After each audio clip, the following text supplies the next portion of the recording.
Hello good morning. आगु आम आलोचना करते भाग पाँच जो थिला राष्ट्रपति इलेक्शन थिला प्रेसिडेंट कर पकानी कोको दूरी दशामी 52 आलोचना करदे आर्टिकल 52 आलोचना करते 53 आलोचना करते 54 आलोचना किसी आलोचना करते जो 54 भी कही सिंगल ट्रांसफरेबल बा प्रिफरेबल भोट अनुपातिक प्रणाली रे केमती होउची भोट सिंगल ट्रांसफर एथरे कौन हुए ना प्रथम चरण भोट हुए जे कम भोट पाती जो ये कम भोट पाती ताकू कौन करती ना अन्य भोटरंकर से राष्ट्रपति इलेक्शन विदा हो गला कम भोट जे पाइबे से भोटा को अन्य प्रार्थी मानक सांगे मिसा जाए अन्य मानक प्रार्थी जो मैंने था सहित यही भोटा को मिसई दि जाए एवं से मानकर भोट मतगणना टिके अधिक हुए। यहाँ कौन यहाँ एकक चरण भोट हो पारे एकक चरण रे जीति जाती आर्टिकल 52 53 54टा कौन थिला ना पकानी 52 थिला पकानी 52 55 आर्टिकल 55 56टा हूँ कोका कोका कोका कोटा एवं कार्यकाल कोरे कोटा एवं राष्ट्रपति कार्यकाल 55 56 राष्ट्रपति केमिति नियुक्ति होती ना राष्ट्रपति इलेक्शन माध्यम नियुक्ति होती किंतु प्रधानमंत्री कौन करती ना प्रधानमंत्री की चयन करा जाए जो माने आमर 273 एमपी जहाँ को मुख्य भाव नियुक्ति देवे सी प्रधानमंत्री भाव नियुक्ति हुए। आर्टिकल 54 कौन कहूँ ना अनुपातिक पद्धति प्रिफरेबल भोट अनुपातिक पद्धति प्रिफरेबल भोट जहाँ को आम पसंद करवा क्या प्रिफर करुचे फास्ट क्या प्रिफर करुचे सेकेंड क्या प्रिफर करुचे थर्ड क्या प्रिफर करुचे फोर्थ क्या प्रिफर करते मनकर 4 जन ठियाई राष्ट्रपति उम्मीदवार 4 जन ठियाई आम प्रथम पसंद क्या मन करूँ ABCD 4 जन ठियाई जो 4 जन भर को आमको डी की प्रथम पसंद जदि आसला को एमपी कर से डी की प्रथम पसंद करेंगे तापर सी की द्वितीय पसंद आसला सी की द्वितीय पसंद करेंगे डी ना ए बी जहाँ को जमी पसंद करवा कथा सेमती 1 2 3 4 कर भोट देवे प्रथम क्या देवे द्वितीय क्या देवे तृतीय क्या देवे यहाँ कि आमर इलेक्शन टा कौन कहे ना सिंगल बैलेट पेपर सिंगल आम मैंने एमपी MLA को सिंगल बैलेट पेपर दे दियंती भोट दे दियंती जन को किंतु राष्ट्रपति इलेक्शन रे से प्रिफरेबल हिसाब से क्या फास्ट पसंद द्वितीय पसंद तांको दि जाए यहीटा कौन ना प्रिफर करी आम जमी जनकर चाकरी लगिगला जदि चाकरी लगी जाऊँगी कौन तार आसी जाऊँगी सब फटो पलि आस मैरेज फटो पलि आस जो फटो पलि आस प्रिफर कर किए फास्ट चॉइस किए सेकेंड चॉइस किए थर्ड चॉइस सी सब ये चॉइस भित्तिक तांकर मतगणना होटा हूँ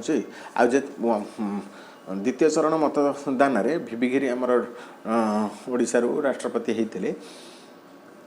भिविगिरी होते द्वितीय चरण मतदान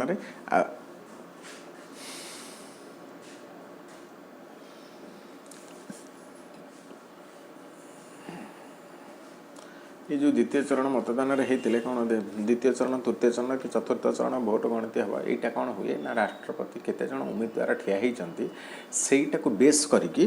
कौन ना राष्ट्रपति प्रथम चरण कि द्वितीय चरण कि तृतीय चरण जीतबे सेटा को बेस करके हुए किंतु प्रायतः प्रथम चरण रे राष्ट्रपति जीति जाती।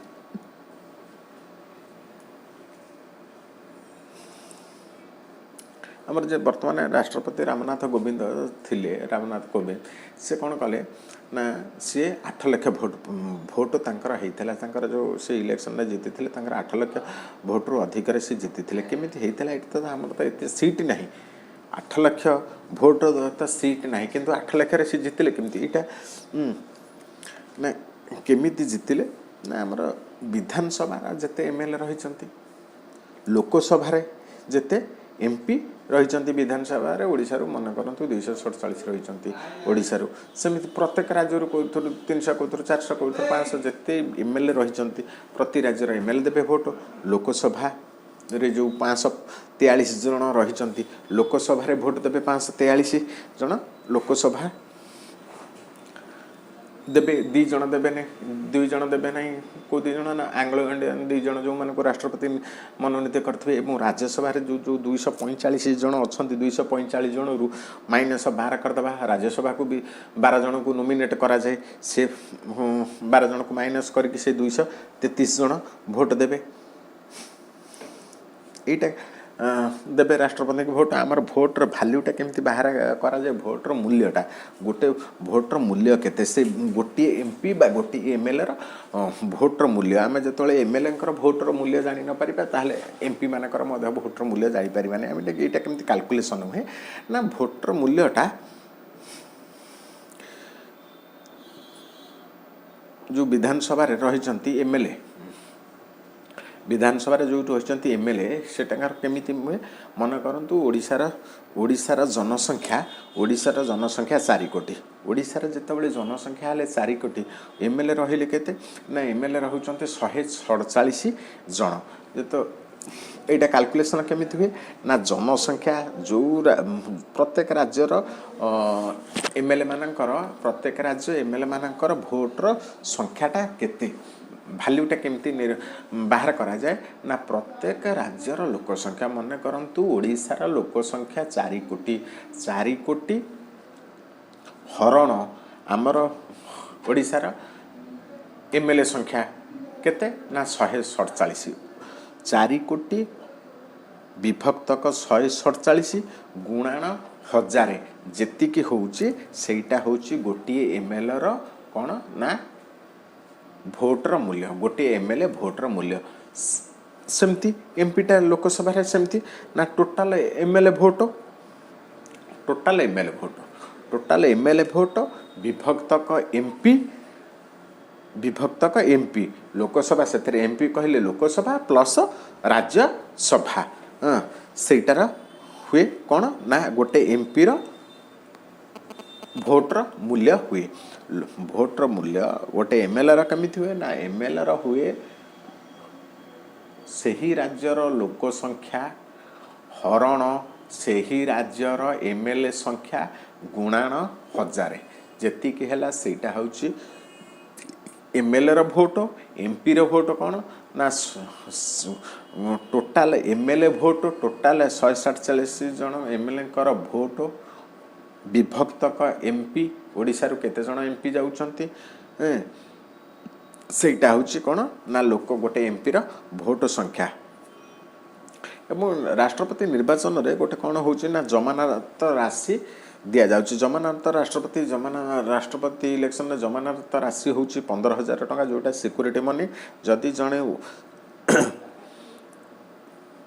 1/6 6 भागरू भागे भोट न मिला ताले तांकर जमानत राशि जो 15,000 टंका दिया जाइथिबो सेटा कोन ना बाजाप्ति हे जिवो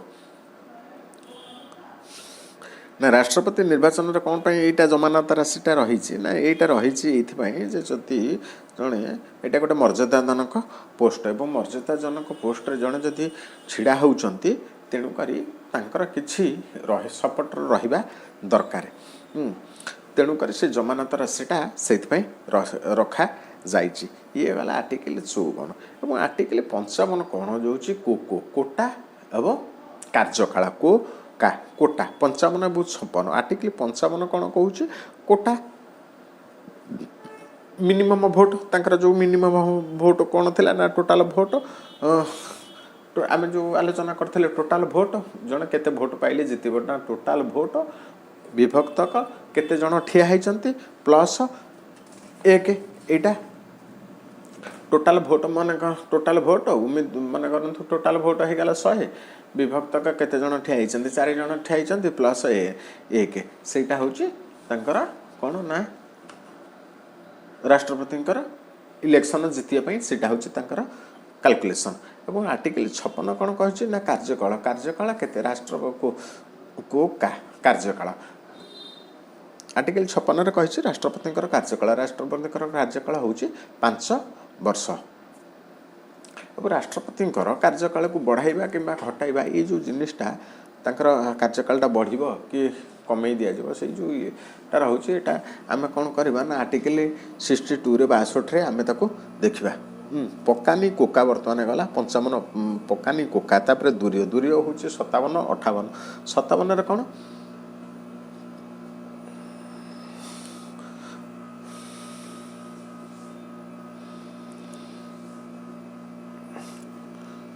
ଦ୍ୱିତୀୟବାର ଯେଉଁ ଉମେଦବାର ଦ୍ୱିତୀୟ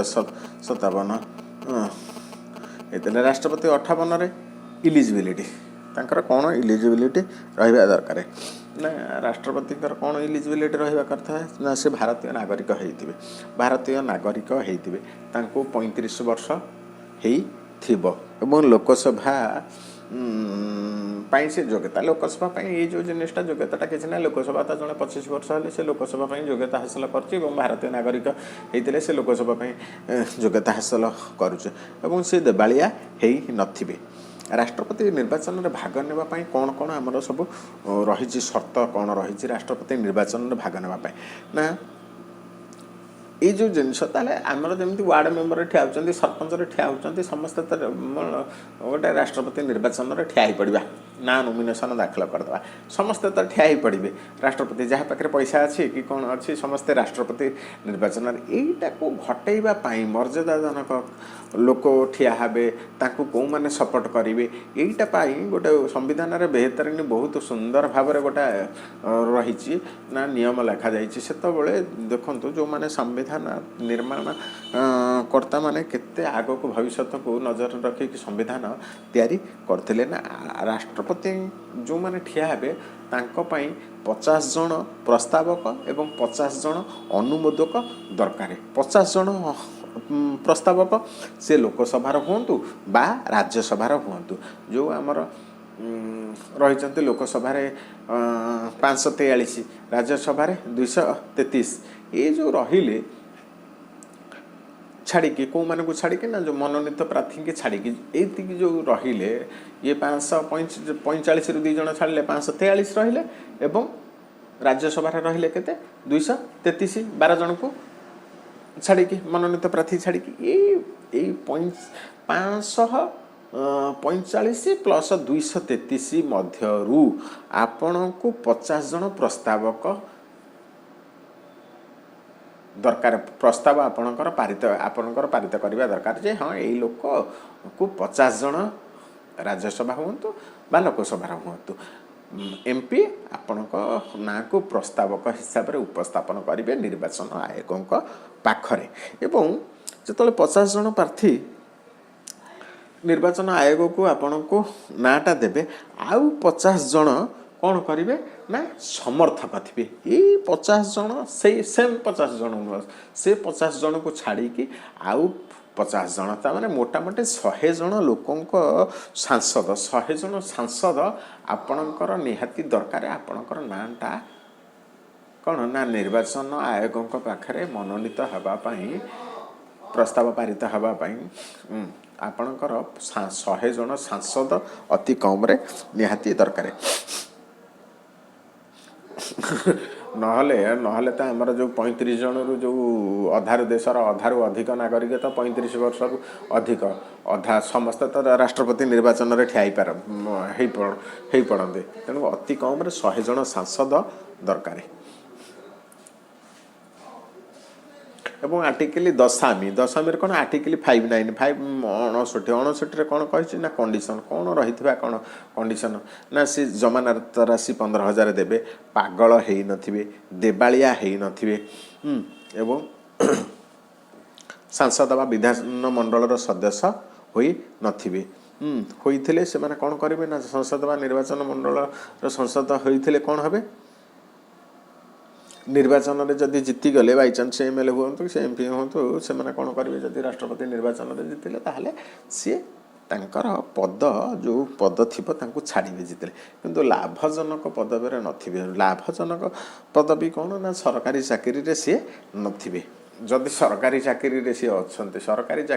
ଅଛନ୍ତି ତାହେଲେ ସେ କ'ଣ କରିବେ ନା ଆଗେ ସରକାରୀ ଚାକିରିରୁ ତ୍ୟାଗପତ୍ର ଦେବେ ପରେ ନିର୍ବାଚନରେ ଜିତିବେ ଯଦି ନିର୍ବାଚନରେ ଜିତିଲେ ଭଲ କଥା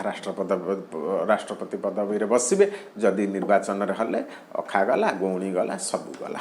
କିଛି ନାହିଁ ଚାକିରି ନାହିଁ ଚାକିରି ଗଲା जे आमर से समय कौन थे ना रामनाथ कोविंद बिहार राज्यपाल थे जो राष्ट्रपति निर्वाचन से लड़िले सी कौन कले ना बिहार राज्यपाल थिबा अवस्था राष्ट्रपति निर्वाचन लड़िले राष्ट्रपति निर्वाचन लड़िकी जीतिले जीति सारा पर सी कौन कले ना राज्यपाल पद छाड़िले कौन ना तांकर पूरा पूरा सिक्योर राजनेता मान पूरा सिक्योर माने जीति सारा पर पदवी छाड़े कि जब सरकारी चाकरी से क्षेत्र में ठिया ना सी आगे ता सरकारी चाकरी की छाड़ी लाभजनक पदवी की छाड़ी तापर सी ठिया आर्टिकल 60 कौन कहूँ शपथ ओथ टेकिंग राष्ट्रपति की शपथ किए करेंगे ना राष्ट्रपति की शपथ करेंगे सुप्रीमकोर्टर चीफ जस्टिस एटा तांकर संवैधानिक प्रक्रिया जदि चीफ जस्टिस कौन कारणवशत उपस्थित न रही पारती ताहले जो राष्ट्र सुप्रीमकोर्टर जो अन्य मुख्य विचारपति अच्छी से मैंने कौन करेंगे ताकू ओथ टेकिंग करती एवं 61 कौन रोचे ना महाभियोग द सामी माने शपथ पाठ दरे कंडीशन गला 60 आसिले कर सारे शपथ पाठ एवं मोर कौन रहा महाभियोग 61 रहा महाभियोग ए कौन रहा ना राष्ट्रपति महाभियोग आणिले राष्ट्रपति को आम कौन ना ताको हटेबा महाभियोगटा यहाँ गोटे बहुत बड़ पार्ट महाभियोग कौन राष्ट्रपति देखो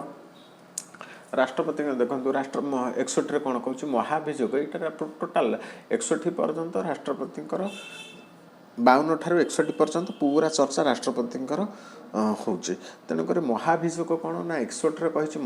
महाभियोग आसिले राष्ट्रपति को आम विदा कर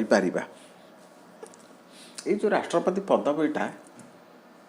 आसी यूके ब्रिटेन रू आम जो राष्ट्रपति क्या ब्रिटेन महाराणी जमी खाली स्टाम्प बाड़े सेमती आम आनीचे कौटू ना राष्ट्रपति पदवीटा आम आनीचे ब्रिटेन रू एवं महाभियोगटा कौटू आसी ना यूके रू अमेरिका रू आम आनीचे महाभियोग शब्द केवल कौन ना राष्ट्रपति आम लागू करसे महाभियोग पदटा जो महाभियोग पदटा केवल राष्ट्रपति लागू हुए जमी माने पढ़ा लिखा व्यक्ति केवल कौन ना डिग्री पढ़ा लिखा व्यक्ति कौन ना से केवल डिग्री होती किंतु किछि ग्यारंटी नहीं से जड़े समझदार कॉमन सेंस अच्छी बा नहीं जड़े पढ़ी कि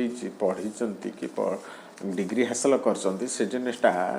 अलग कथा किंतु जड़े सबू डिग्रीधारी सबू पढ़ा लिखा लोक पाखे समझदार अच्छी कि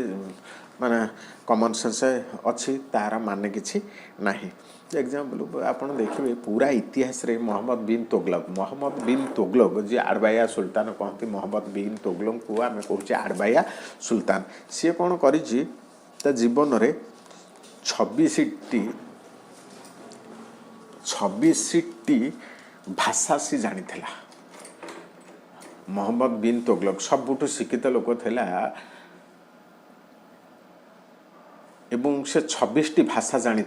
ता मध्यरु से 24टी भाषा रे पारंगम थिला कौन ना लेखि पारुथिला उभय लेखि पारुथिला एवं कहि पारुथिला मोहम्मद बिन तुगलक आड़बाया सुल्तान जे 24टा भाषा रे लिखि पारुथिला एवं 24टी भाषा रे कहि मध्य पारुथिला एवं आउ 2टा भाषा अधिक से जानिथिला केवल कहि पारुथिला आ लिखि पारु नथिला किंतु से बाया सुल्तान आड़बाया पागल बादशाह से दिल्ली रु दौलताबाद कौन राजधानी नेला किछि लाभ हलानी पुणी वापस कला किंतु अकबर कौन कर अकबर 13 वर्ष रे राजा हला तार 13 वर्ष दिन ता बापा मरी जाइथिला हुमायूं मरी जाइथिला से 13 वर्ष रे से ससुर कौन ना लेखी टोटाल अकबर लेखि पड़ी ता नाटा भी से दस्खत शिखि नथिला किंतु पूरा भारत को संभाळिबार क्षमता थिला एवं संभाळी पारिथिला मध्य अशोक भी महान थिले बिंदुसार भी महान थिले किंतु अशोक कौन अशोक हुंतु बिंदुसार एमानकु विरासत तांकर उत्तराधिकारी बापा राजा थिले महाराजा थिले विरासत हिसाब रे तांको कौन अशोक को उत्तराधिकारी बिंदुसारଙ୍କର उत्तराधिकारी हर्षवर्धन बिंदुसारଙ୍କ ଠାରୁ କ'ଣ हर्ष अशोकଙ୍କର बापा बिंदुसार जो थिले तांकर से उत्तराधिकारी सूत्र राजगादी पाइथिले कि कौन करथिले जीवन रे किछि महत्व जिनिस खाली पेट शिखेइबो माने जीवन रे बहुत जिनिस जोटा खाली पेट शिखेइबो ना खाली पॉकेट रे बुलिबा खाली पेट रे किछि जहाँ शिखिबे जीवन रे कौन सी यूनिवर्सिटी कौन सी शिक्षानुष्ठान से जिनिसटा आपन को शिखै परिबने एथिपై राष्ट्रपति निर्वाचन रे कहै छै कोन ना 35 वर्ष हेले आपण निर्वाचन लड़े जदि एमपी एमएलए जन 25 वर्ष लड़ी पार 35 वर्ष हवा कौन दरकार किंतु जितेबाला लोकर बयस बढ़ीज तार बुद्धि ज्ञान निश्चिंत अलग हेब राष्ट्रपति महाभियोग संसद में कौन हुए ना राज्यसभा एवं लोकसभा जो दुई जन आंग्लो इंडियन रही 12 जन मनोनीत राज्यसभा 12 जन मनोनीत प्रार्थी रही आंग्लो इंडियन लोकसभा 2 जन आंग्लो इंडियन रही एमाने किंतु मत महाभियोग एमानकर किसी भूमिका नहीं एमानकर कौन सी भूमिका नहीं भोट देवार भूमिका नहीं महाभियोग माने भूमिका नहीं केवल कौन ना विधानसभा बा विधानमंडल एमएलए भाग नहीं थांती सांसद माने भाग नहीं थांती एमएलए माने भाग नहीं थांती किंतु जो 2 जन को राष्ट्रपति कौन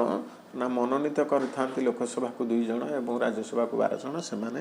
भाग नहीं पारि न थांती एथिपाई मिनिमम 25% भोट दरकार 1/4 हेबा निहाती दरकार महाभियोग जो उठू राज्यसभा उठू सांसद उठू लोकसभा उठू तेणुक 1/4 भोट हेबा दरकार या पारित करने 66% भोट 2/3 संसदकर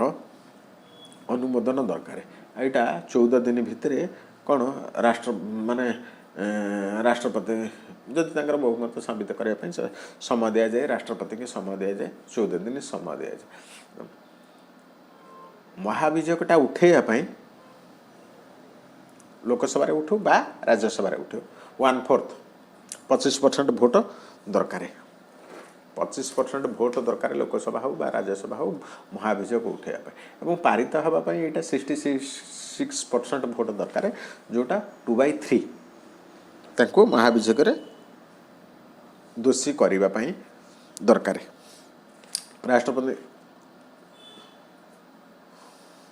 राष्ट्रपति मन करंतु आपणकर महाभियोग प्रस्ताव आसला राज्यसभा जिते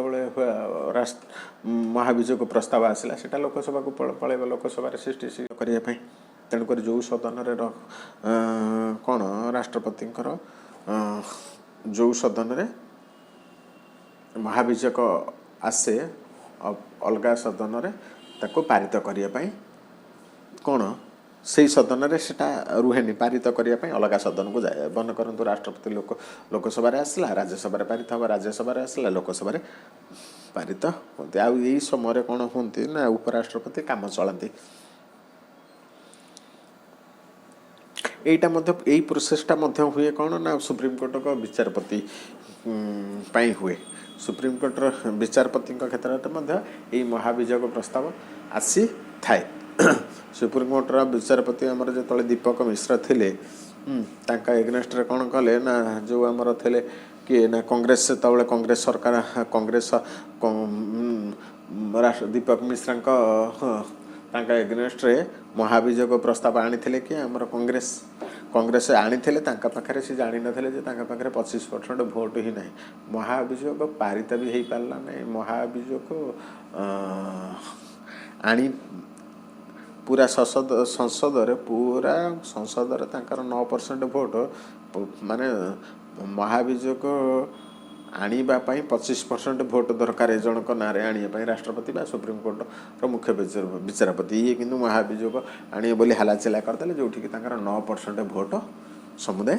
रही लोकसभा किंतु से महाभियोग प्रस्ताव आनी हारी कौन ना दीपक मिश्र नारे ମହାଭିଯୋଗ ପ୍ରସ୍ତାବ ତ ପାରିତ ହେଇପାରିଲାନି ତାଙ୍କର ସିଏ ପଦବୀରୁ ହଟିବା କଥା ଅଲଗା କଥା। ଏଇ ସମାନ ଅଭିଯୋଗଟା ଆପଣଙ୍କର ରାଜ୍ୟପାଳ କ୍ଷେତ୍ରରେ ହୁଏ ମଧ୍ୟ ହାଇକୋର୍ଟର ବିଚାରପତି ମଧ୍ୟରେ ହୁଏ। ଦେଖନ୍ତୁ ବିଚାରପତି ସମସ୍ତଙ୍କୁ ହଠାତ୍ ଏଇ ଯେଉଁ ବିଚାରରେ ସମସ୍ତଙ୍କୁ ସେ ଜିନିଷରେ ଆପଣଙ୍କୁ ସେମିତି ମହାଭିଯୋଗ ପ୍ରସ୍ତାବରେ ଆସିବ କି କ'ଣ? ମହାଭିଯୋଗଟା କେବଳ ରାଷ୍ଟ୍ରପତି ପାଖରେ ଲାଗିବ,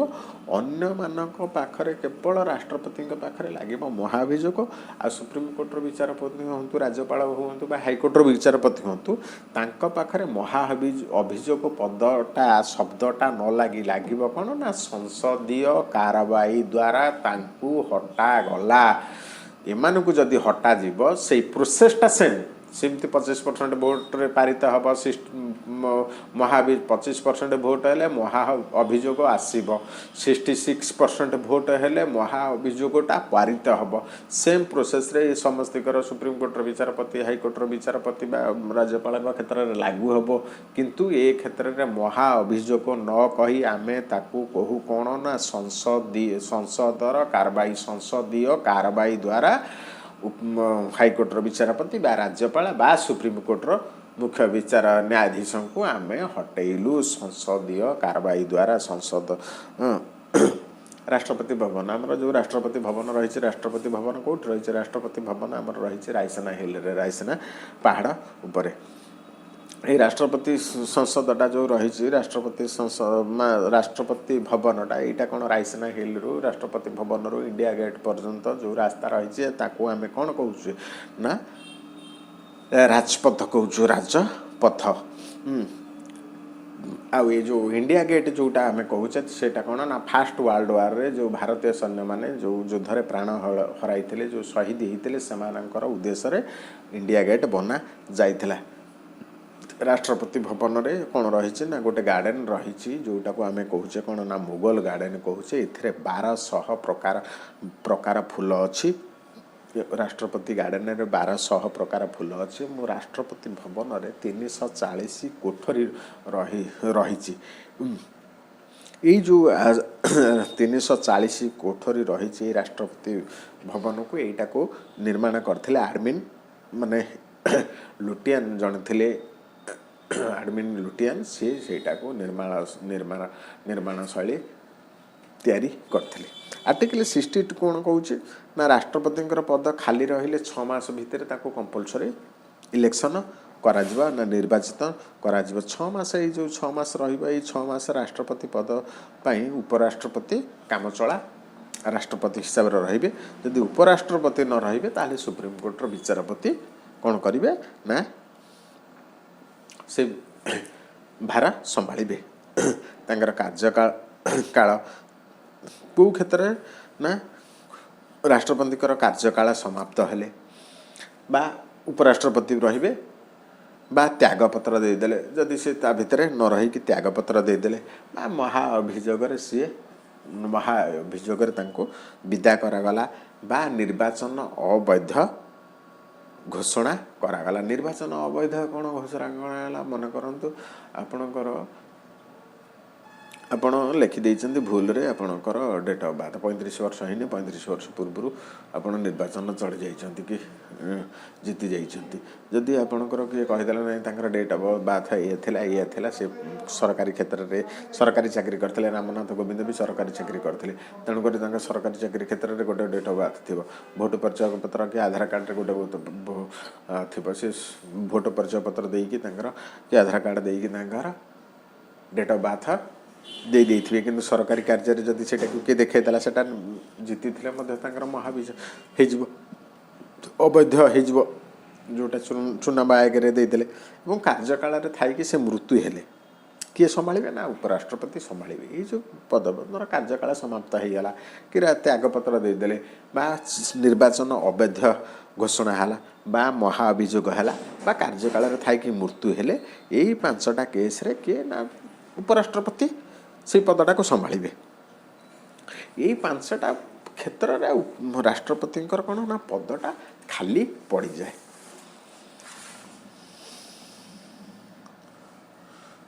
ମାନେ 70 ବର୍ଷ 73 ବର୍ଷ ପୂର୍ବରୁ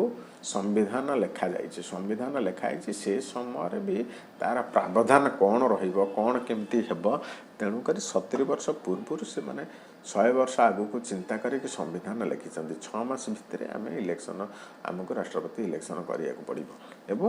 କେଉଁ କ୍ଷେତ୍ର ହେଲେ ରାଷ୍ଟ୍ରପତିଙ୍କର ପଦବୀଟା ଖାଲି ପଡ଼ୁଛି। କ'ଣ ନା କାର୍ଯ୍ୟକାଳ ଯଦି ସମାପ୍ତ ହୋଇଗଲା 6 ମାସ ଭିତରେ ନିର୍ବାଚନ କରିବେ, ବା ସିଏ ପଦବୀରୁ ଇସ୍ତଫା ଦେଲେ, ବା ମୃତ୍ୟୁ ହୋଇଗଲେ, ବା ମହାଭିଯୋଗ ହେଲେ, ବା ନିର୍ବାଚନଟା ଅସିଦ୍ଧ ଘଟଣା ଘୋଷିତ କରାଗଲେ।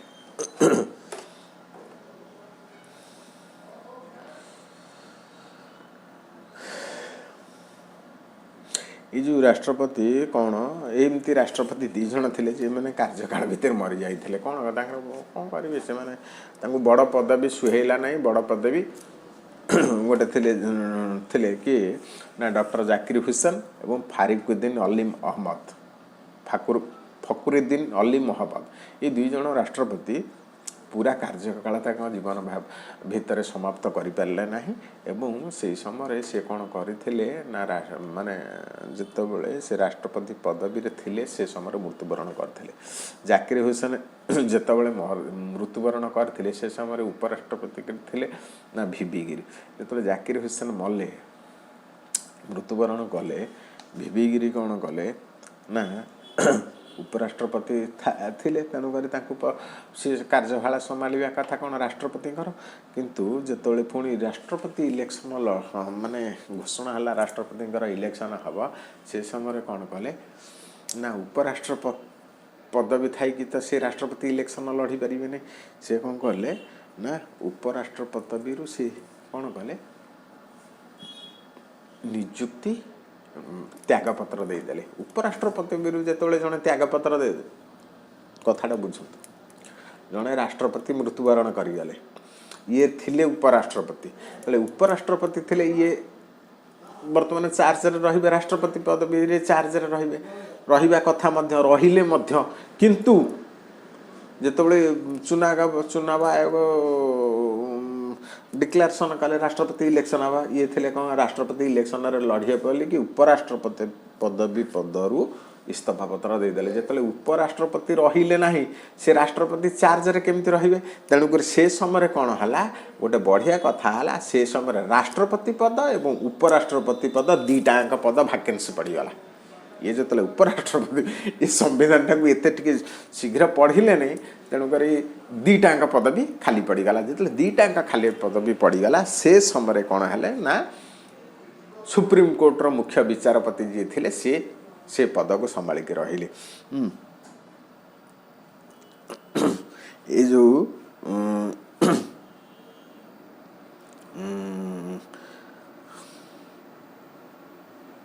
एवं कॉन्फिडेंस तांकर वीवी कॉन्फिडेंस बहुत थिला सी कौन कले ना परे इलेक्शन रे लड़ी की जीतिले इलेक्शन रे जीतिले आउ एकमात्र मुस्लिम विचारपति थिले सुप्रीम कोर्टर से समय थिले सुप्रीम कोर्टर मुख्य विचारपति कौन ना मोहम्मद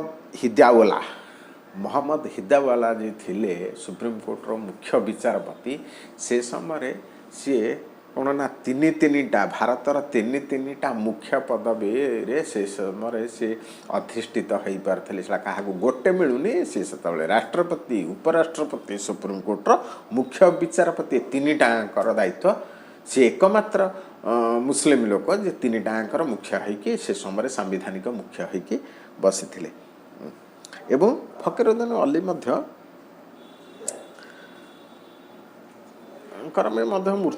होता राष्ट्रपति थिबा अवस्था एटा थिला राष्ट्रपति संपूर्ण जो भाग 5 एटा थिला तांकर इलेक्शन प्रोसेस केमती कार्यकाल भावुची आपण को निश्चिंत भल लगिले चैनल को लाइक एवं सब्सक्राइब करेंगे। जय हिंद।